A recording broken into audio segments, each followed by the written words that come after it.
Hoje a doutrina vai ser do capítulo 1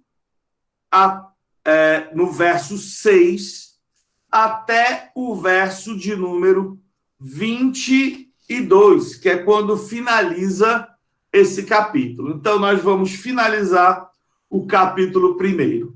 Por ser um trecho longo da Escritura, eu não vou ler o trecho todo, né? Eu vou só iniciar essa leitura e, a partir disso, nós vamos observar alguma parte do texto sagrado.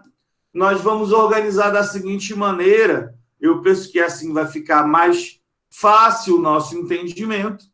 Nós vamos, primeiramente, dar o contexto histórico, né? A gente vai ver o que é a história do livro de Ruth, e, no segundo momento, trazer aplicações para o que nós estamos vendo. Então, essa aqui é a ideia. Ruth, capítulo 1, verso 6. Vou ler só o verso 6 até o verso 8, nesse momento. Então Noemi voltou da terra de Moabe com as suas noras. Ainda em Moabe, ouviu que o Senhor havia se lembrado do seu povo, dando-lhe alimento. Assim, ela saiu do lugar onde havia morado, e as duas noras estavam com ela. Enquanto caminhavam, voltando para a terra de Judá, Noemi disse às noras: vão e voltem cada uma para a casa de sua mãe. E o que o Senhor seja bondoso com vocês, assim como vocês foram bondosas com os que morreram e comigo. Amém. Glória a Deus, somente até aqui nessa leitura. Então, qual o contexto? Só para a gente pegar o fio da meada. Basicamente, a gente está acompanhando a história da família de Noemi. Noemi sai de Belém, vai para Moabe, está lá com seu marido e seus 2 filhos, passa-se aproximadamente 10 anos, e em Moabe, a Noemi perde o marido e perde seus 2 filhos, que já estavam, nessa ocasião, casados com mulheres moabitas. Hoje nós estamos pegando a parte em que, então, eles tomaram a decisão de retornar a Belém, e nós vemos justamente isso, eles voltando para Belém no primeiro momento. E aqui a gente vai ver uma coisa bem interessante, que no verso 7 vai mostrar que as 2 noras, e esse é o principal tema da doutrina de hoje, né? As 2 noras, você vai ver que elas estão, as duas, num contexto pessoal muito parecido. Por quê? As 2 noras, elas são moabitas, as 2 noras, elas são viúvas, as 2 noras gostavam muito da sogra Noemi, tanto que quando Noemi fala para se ausentar, né? Fala para elas voltarem, a gente vai ver ao longo da história que as noras choram muito com a ideia de se separar de Noemi. Não era uma coisa que elas queriam fazer. A gente está vendo que as 2 noras tomaram uma decisão. Qual é a decisão que elas tomaram? Sair de Moabe e acompanhar Noemi para Belém. Elas estão saindo de Moabe, elas estão no caminho já. Então, no verso 7 fica muito claro que ela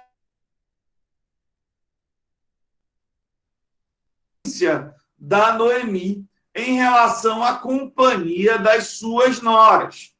Essa oposição de Noemi, a gente vai ver do verso 8 até o verso 13.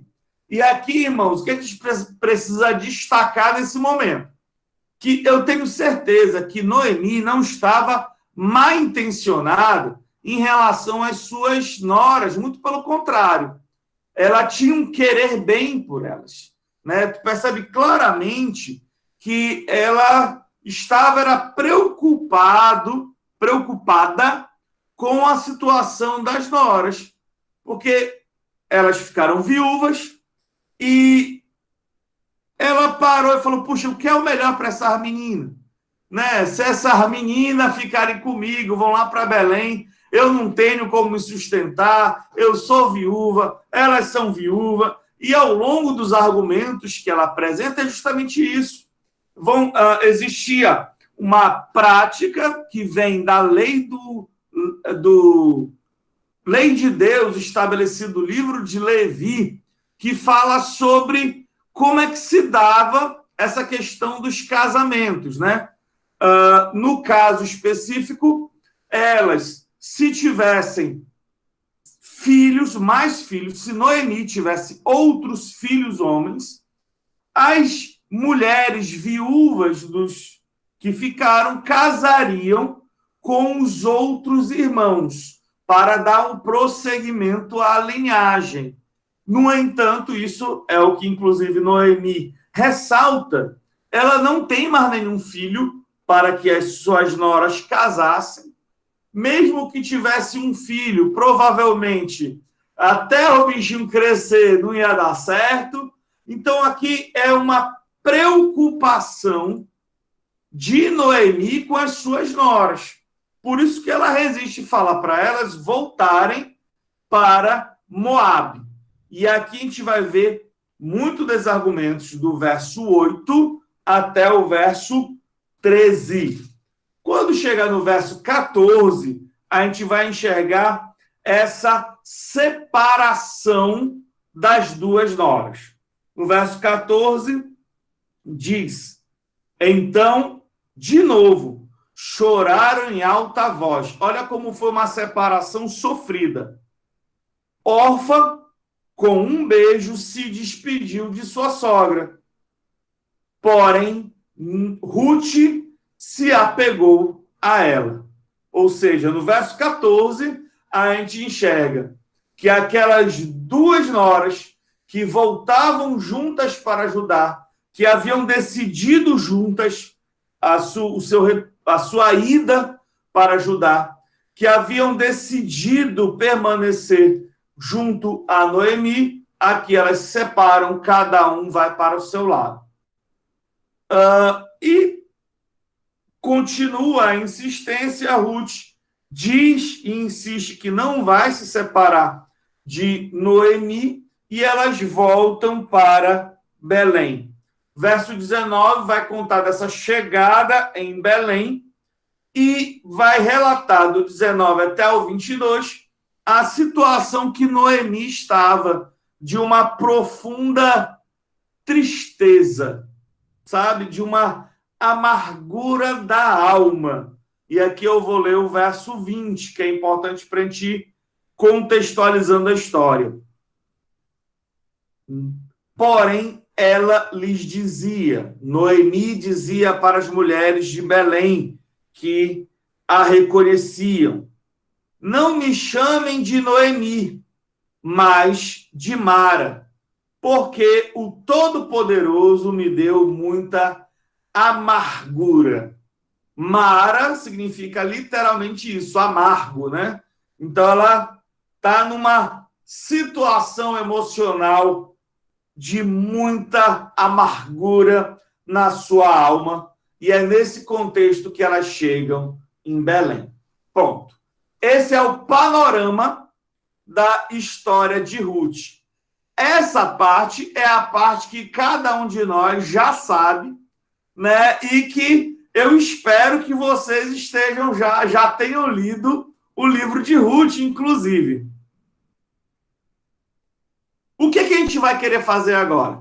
Pegar algumas aplicações práticas dessa história. Repito, sempre a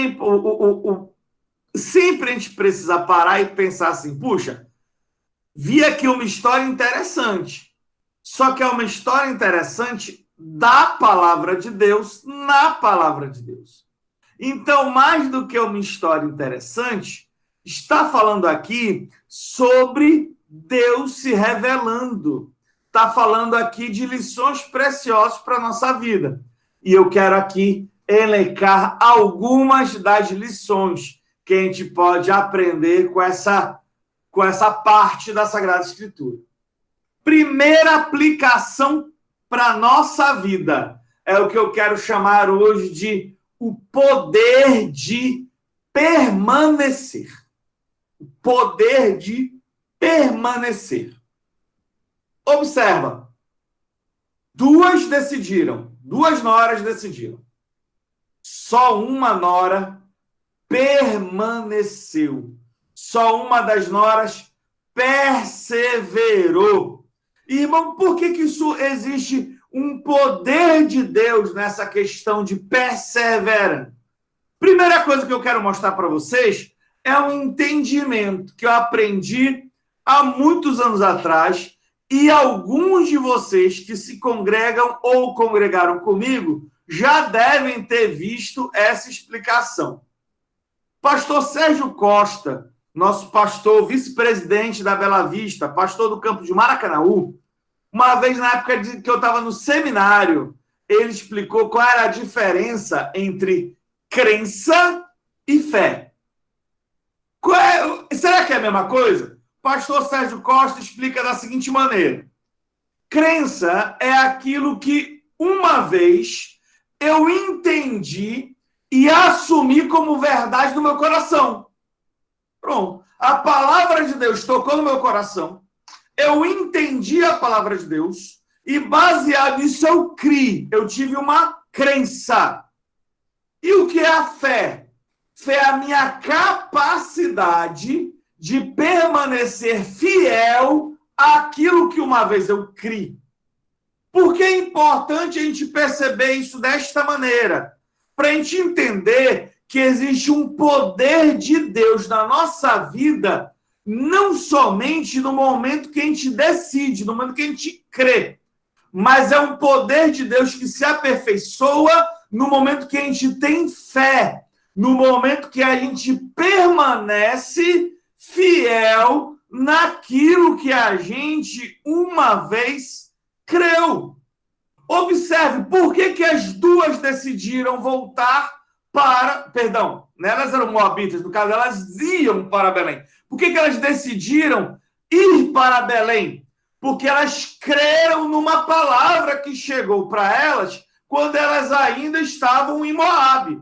A palavra de Deus chegou para ela, lembrando-as que Deus havia se lembrado de Israel, do seu povo, e que havia pão na casa do pão. Falamos disso na doutrina passada.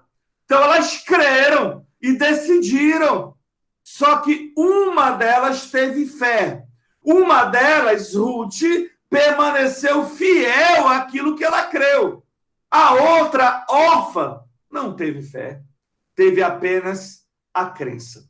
Ela creu, mas não permaneceu na fé. Se você quiser um exemplo na escritura disso, eu vou lhe dar dois, porque eu sou exagerado. Primeiro exemplo, Jesus ele vai dizer no Sermão do Monte que existe uma porta estreita e um caminho estreito. A porta estreita é a crença, é a decisão, é o momento que eu passo pela porta.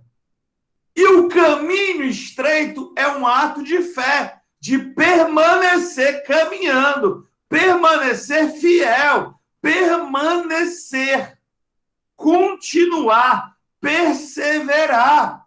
Existe poder nisso.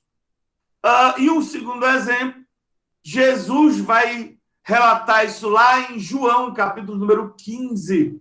Ele vai falar sobre nós permanecermos na videira verdadeira, que é ele.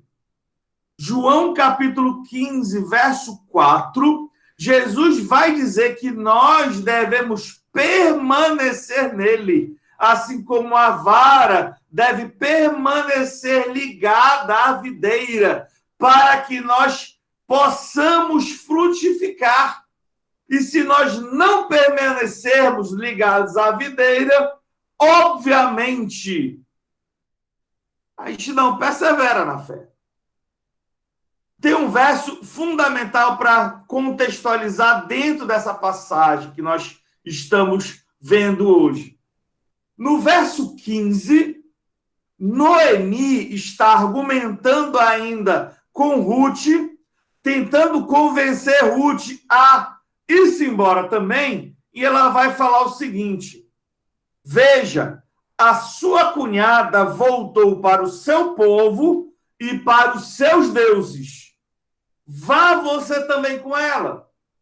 Observa o entendimento.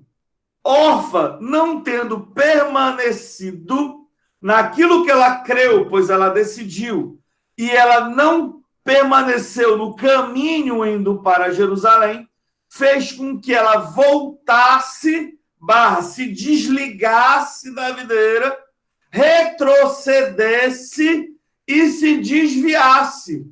Aqui, Orfa vai voltar para os deuses lá de Moabe. Olha que coisa preciosa para a nossa vida prática. Segunda aplicação para a noite de hoje. Irmãos, oposição, ela é inesperada.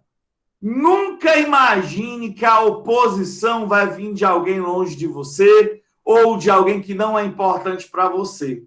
A oposição, muitas vezes, vem de quem é perto da gente. Isso é muito importante. Observa, Ruth e Orfa eram moabitas. Noemi era do povo de Deus. Quem deveria ter uma palavra de ânimo e encorajamento era Noemi. Noemi era para falar para as noras, para as duas noras, falar: minha filha, vamos lá, vai dar certo. Eu creio no Deus, eu conheço esse Deus. Eu sei que se ele falou, se ele lembrou-se do seu povo e disse que tem alimento e tem dado pão, é porque ele é fiel e ele vai nos dar pão. Quem deveria ter essa postura era Noemi, que ela era crente. Ela era do povo de Israel.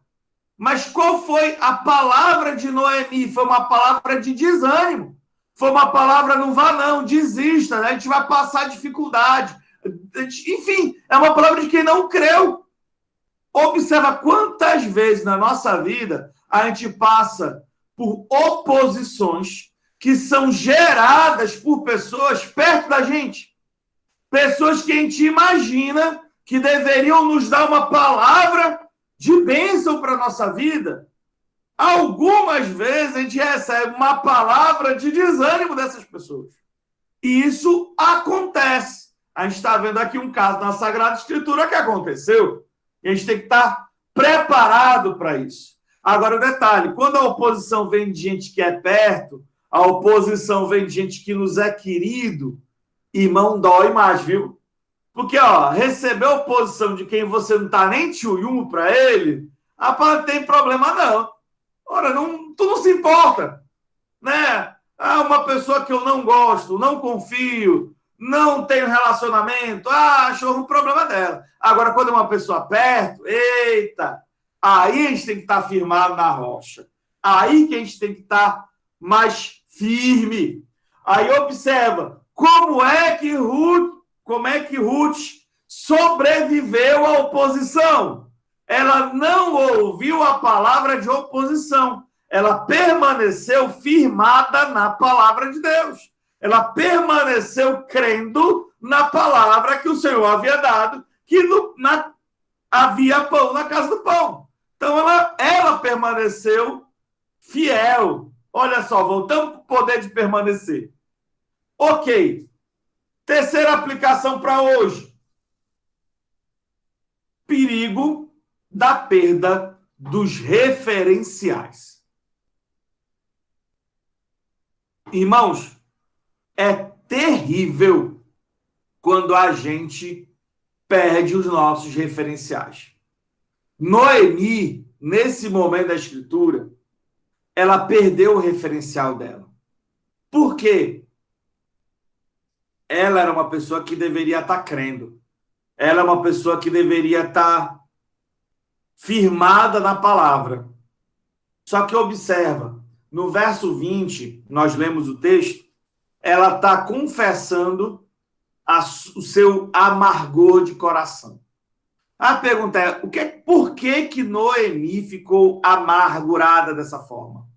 É porque a sua vida estava sendo pautada pela sua opinião e não pela palavra de Deus. Ela trocou o assim diz o Senhor pelo eu acho que é assim. Tu se lembra que eu até comentei, eu não consigo ver uma má intenção na resistência de Noemi. Noemi gostava das noras. Não há uma má intenção, mas há o que? Uma perda de referencial. Ela estava falando aquilo que ela achava que era bom. Ela achava que o melhor era que as meninas voltassem para a casa dos pais. Quando o melhor não deve ser pautado naquilo que a gente acha. O melhor deve ser pautado por aquilo que Deus diz que é melhor, irmão. É simples, mas é profundo. Faz toda a diferença na nossa vida. Enquanto a gente ficar falando, eu penso isso, eu acho aquilo outro, eu quero aquilo outro, e a gente não parar para voltar para o nosso referencial, que é a palavra de Deus, e se perguntar o que Deus acha sobre isso, o que Deus pensa sobre isso, o que Deus fala sobre isso, e essa pergunta ser o divisor de águas na nossa tomada de decisão, a gente vai sempre ficar perdendo o referencial, a gente vai deixar de ver o agir de Deus na nossa vida e a gente vai começar a estar gerando amargura no nosso coração. Porque, irmão, quando você está firmado na palavra de Deus, por mais que a prova venha, você passa pela prova glorificando a Deus. Quando você não está firmado na palavra, vem a prova e você fica amargurado, porque você não sabe por que isso está acontecendo na sua vida. Então, irmãos, fundamental, não perca a sua referência. A nossa referência é a palavra de Deus. É o que Deus falou, é o que Deus nos instrui, é o que Deus promete, não é aquilo que a gente acha, não é aquilo que a gente quer. Eu sei que isso pode parecer simples, irmão, mas é tão difícil. Porque, irmãos, quando a gente abre o coração para ser trabalhado e direcionado pela palavra de Deus, Jesus amado, quantas vezes o Senhor nos direciona a fazer coisas que são contrárias à nossa vontade. E isso para a gente sempre vai ser muito complicado, muito difícil. Detalhe, tem um verso que eu acho precioso na Sagrada Escritura, Hebreus capítulo 12 e verso 15. Cuidem para que ninguém fique afastado da graça de Deus, ou seja, perdeu o referencial, e que nenhuma raiz de amargura brotando cause perturbação, e por meio dela muitos sejam contaminados. Olha, quando a gente perde o referencial, né? Perde o referencial. Irmão, nosso referencial sempre vai ser baseado na graça de Deus, no favor de Deus, no poder de Deus, na ação de Deus, no propósito de Deus, na palavra de Deus. Quando a gente perde o referencial, a gente gera no nosso coração raiz de amargura. Irmão, quando a gente está amargo, acontece duas coisas. Primeiro, a gente se perturba do nosso espírito. Tivemos o exemplo de Noemi, uma mulher perturbada, que queria ser conhecido como Amara, a amarga, porque ela não conseguia lidar com esse momento da sua vida. Segunda coisa, a gente contamina os outros. Noemi contaminou Orfa. Ruth permaneceu, mas Orfa, infelizmente, não teve uma vida diferente em Israel, na casa do pão, porque ela foi contaminada pelo amargor de Noemi. Então, muito cuidado, não perca o referencial. Nosso referencial é o Senhor, através do seu poder, da sua obra e da sua palavra. Última aplicação para nós finalizarmos a nossa meditação de hoje. É o que eu quero chamar de o poder da amizade. Irmãos, sinceramente, o que é que seria de Noemi se não fosse Ruth na vida dela? É ruim, eu não vou dar spoiler de um livro que vocês já leram, né? Mas se não fosse a insistente fidelidade de Ruth, de não abandonar, né, de ser fiel ao compromisso, ser fiel à pessoa de Noemi, a história de Noemi teria sido muito triste. Não teria tido uma reviravolta linda que nós vamos ver nos próximos capítulos. Mas olha só, quando você tem um amigo verdadeiro, o amigo verdadeiro, ele tem a capacidade dada por Deus de permanecer do teu lado, mesmo no momento que você está insuportável. Não, não. Ó, aqui, ó, fala baixinho só, gente, faz de conta que eu não estou nem gravando, viu? Irmão, sinceramente, se fosse tu no lugar de Ruth, eu não sei você, eu sei que eu sou uma pessoa ruim e eu sei o que eu faria com Noemi. Eu falando, mulher, eu vou contigo, né? Tamo junto, né? Hashtag juntos e Shalom, tamo junto, né? Aí, de repente, a mulher fica o tempo todo com uma história que é o que hoje a gente chamaria de mimimi, né? Ah, mas não sei o que mais, é botando dificuldade e reclamando da vida. Hoje, do jeito que eu sou meio impaciente, talvez se fosse eu, no lugar de Ruth, eu ia falar, minha senhora, fala o seguinte, a senhora quer? Pô, vá para Belém, me deixa aqui sossegada, eu vou cuidar da minha vida, e você cuida da sua, e tal, pra. Agora, olha o que é uma amizade verdadeira. Uma amizade profunda. Ruth enxerga o Noemi, a Noemi de verdade, para além daquele momento de amargura que, irmão, momento de amargura é um momento. Naquele momento ela estava daquele jeito, sabe? E ela, por ser uma amiga de verdade, por ter uma amizade que é um dom de Deus e que expressa a imagem de Deus, sabe? Ela teve esse companheirismo de compreender e falar assim, olha, ela está querendo me afastar, mas eu não vou me afastar dela, porque eu estou enxergando para além daquilo que ela está me dizendo. Eu estou enxergando ela e a necessidade dela. Irmãos, isso é muito bonito. Tem me perdoe, eu vou fazer uma citação. Tem um livro que se tornou filme, que é maravilhoso, Senhor dos Anéis. Se você não viu, vale a pena, é uma história bem interessante, lembrando que o Tolkien, o autor, ele era cristão e ele coloca muito da sua visão espiritual naquilo, no texto sagrado. Ou no texto sagrado, não, no Senhor dos Anéis. E aqui eu quero que, se você já viu essa história, eu quero que você se lembre de uma relação profunda de amizade entre dois personagens.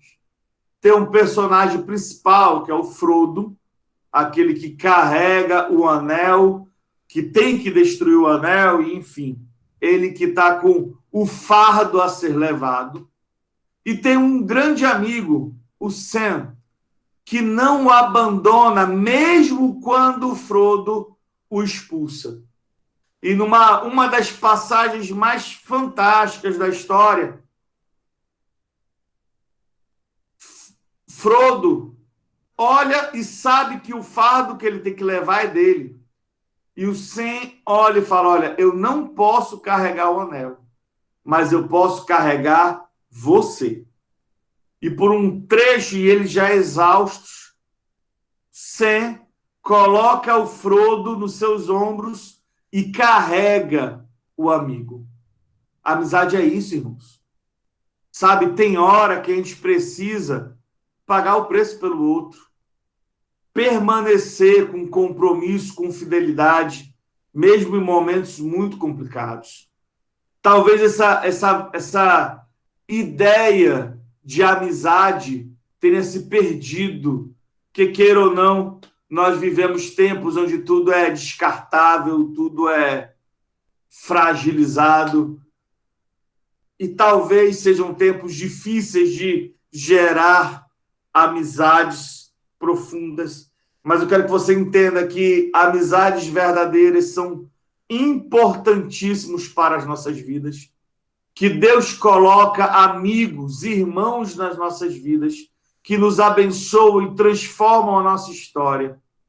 Eu sou fruto de pessoas que me amaram e investiram em mim e me abençoaram, e eram momentos muito difíceis da minha vida, eles permaneceram do meu lado.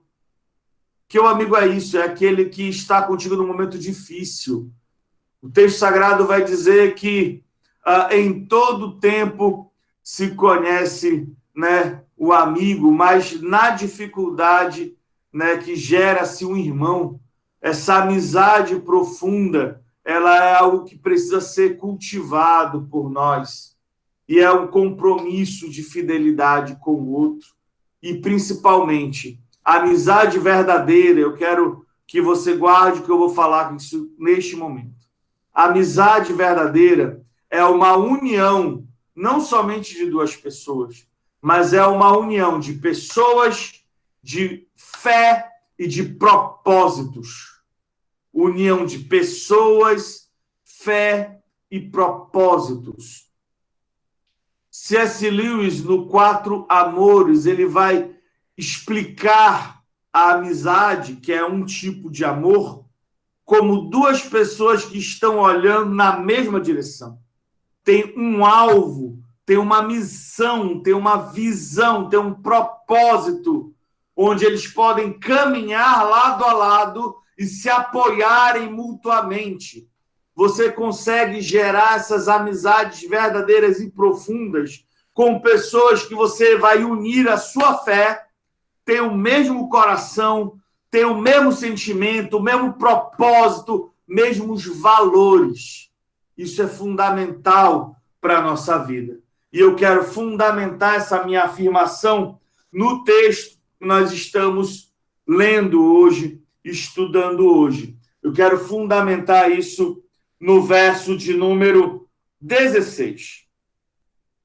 Porém, Ruth respondeu: não insista para que eu a deixe. Olha só, ela resistindo ao afastamento que Noemi estava gerando. E nem me obrigue a não segui-la. Porque aonde quer que a senhora for, união de pessoas. Onde quer que pousar, ali pousarei. Mas olha, aqui tem uma visão de propósito. O seu povo é o meu povo. Ruth está assumindo para si o propósito que Deus tem para o povo de Israel. Ruth está assumindo para si um propósito muito maior do que ela, um propósito que tem relação com a redenção da humanidade. Se lembra, Ruth, a moabita que está na linhagem de Jesus. É um propósito e é uma união de fé. O seu povo é o meu povo e o seu Deus é o meu Deus. Como é que a gente faz para gerar amizades profundas e verdadeiras? Primeiro, eu entendo realmente que vem de Deus. Segundo, eu tenho união de pessoas, propósitos e fé. Se você não tiver uma união de propósitos, você não vai ter uma amizade profunda com aquela pessoa. Vai ser algo circunstancial e que no decorrer da vida os caminhos vão se dividir e a gente vai se distanciando. E uma união de fé. Dois corações que estão sendo moldados pelo Espírito Santo de Deus. Duas mentes que estão sendo moldadas pela mente de Cristo. Sabe? Uma visão de mundo que vai sendo moldada pelo Senhor. Irmão, quando isso acontece na vida da gente, irmão, é tremendo. É tremendo. Aonde você estiver, você sabe que vai ter alguém contigo. Se for no momento da batalha, a pessoa vai estar contigo na linha de frente e não vai te deixar sozinho. Se for no momento de alegria, de prazer, de comemoração, a pessoa vai estar contigo, também não vai te deixar sozinho e vai celebrar as tuas vitórias e vai se alegrar com você.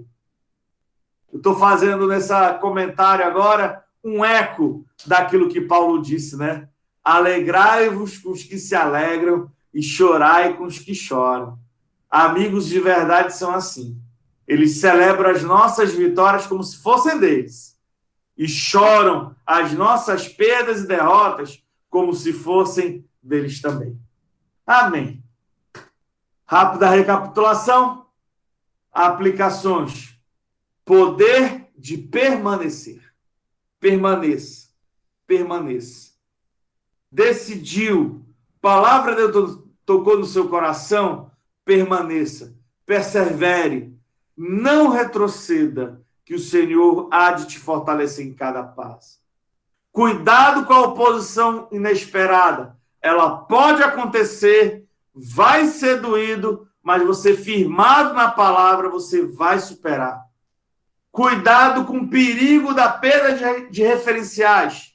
Nunca perca o seu referencial em Deus, na palavra, na obra de Cristo. Nunca perca o seu referencial. Porque quando você troca o assim diz o Senhor pelo eu acho, você perde seu referencial, perde a graça de Deus, gera amargura no seu coração, vive perturbado e contamina os outros. E observe o poder das amizades verdadeiras. Seja o amigo que alguém precisa ser. Seja uma Ruth na vida de alguma Noemi que está precisando. Seja o amigo que está presente, que é fiel, que é companheiro, que ora, que luta, que intercede, que tem a mesma visão de mundo. Amém? Irmão, Jaci, muito obrigado. Quero agradecer por vocês nesse momento. E eu quero despedir o nosso culto em oração neste momento. Vamos orar.